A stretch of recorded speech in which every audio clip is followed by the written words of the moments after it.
Hi, I'm Rev Myron. I'm a minister through Pathways of Light, and I've been a Course in Miracles student for over 40 years. I'm going through the text again this year, asking Jesus to clarify for me, and then I write from that clarity. And that's what I'm sharing with you today. So let's get started. We're looking at A Course in Miracles, Chapter 12, Section 7, Looking Within, and we're on paragraphs 5 and 6. Paragraph 5 says, you see what you expect, and you expect what you invite. Your perception is a result of your invitation coming to you as you sent for it. Whose manifestations would you see? Of whose presence would you be convinced? For you will believe in what you manifest, and as you look out, so will you see in. Two ways of looking at the world are in your mind, and your perception will reflect the guidance you have chosen.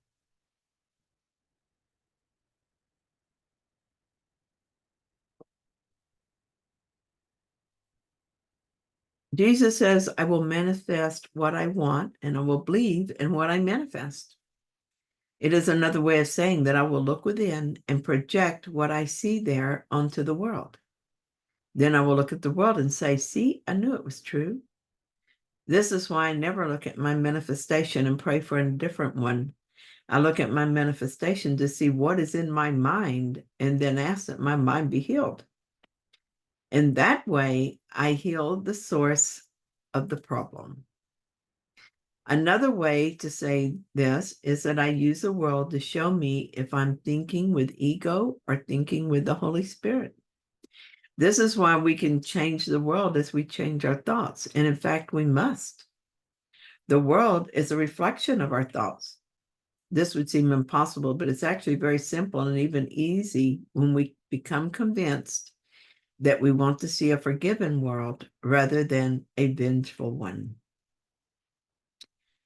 It is simple because we're always manifesting as we're guided to do. Whose guidance are we listening to? If we're listening to the ego, we will believe that we are separate and alone and must guard against all others. We must protect and defend, which means we must attack when we think we are attacked.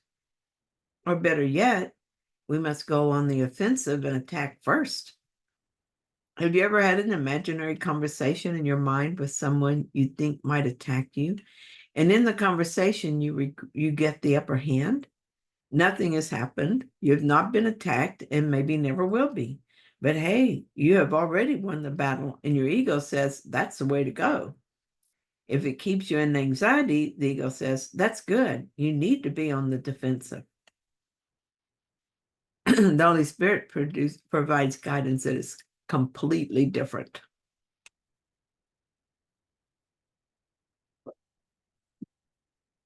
He says that we're not separate and therefore not vulnerable.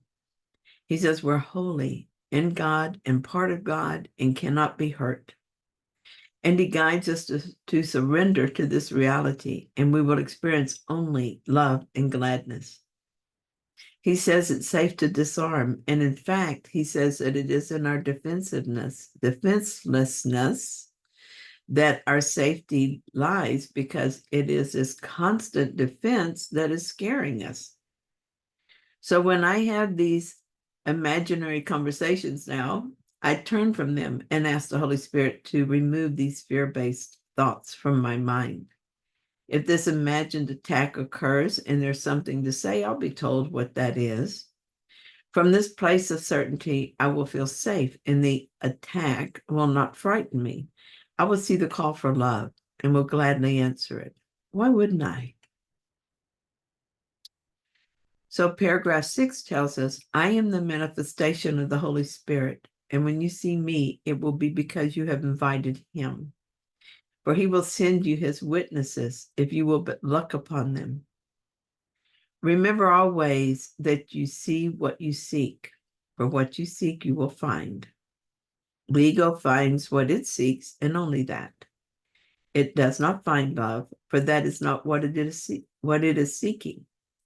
Yet seeking and finding are the same, And if you seek for two goals, you will find them, but you will recognize neither. You will think they're the same because you want both of them. The mind always strives for integration. And if it's split and wants to keep the split, it will still believe it has only one goal by making them seem to be one. No wonder we live in such confusion.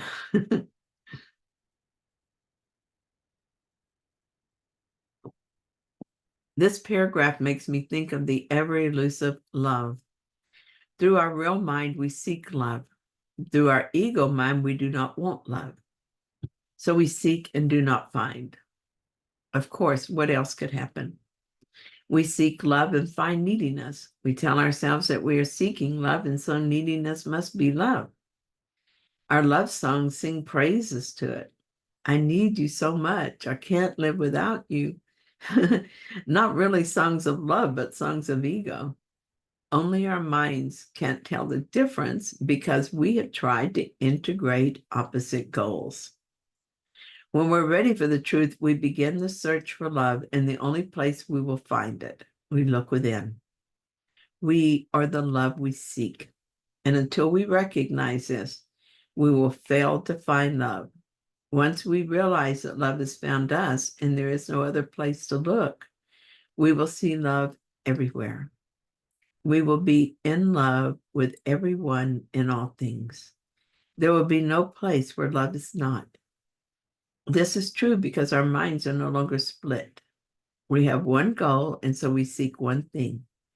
And what we seek, we will find. I can talk about this because I have glimpses of it. It's not enough to discuss further, but just enough to know this is true. Now I spend all my time recognizing goals that are not love and changing my mind about my desire for them. For instance, I think that I need my daughter to spend time with me, my son to be something different, and my friend to agree with me. Then I'll feel loved. Haha, this is not love, no matter how the ego argues for it. I watch for that kind of confusion in my mind and give it to the Holy Spirit to correct. This is how my mind is healed and my vision made singular. One goal assures success. In this way, I will soon reach such clarity that I will reach such clarity about what I want that I will ask for only the one thing. I will no longer obscure the love that is waiting for me to acknowledge it. Thank you so much for joining with me. I hope that you found that helpful. If you did, then please like it. And if you haven't yet, please subscribe. And I'll be back soon with another reading. See you then.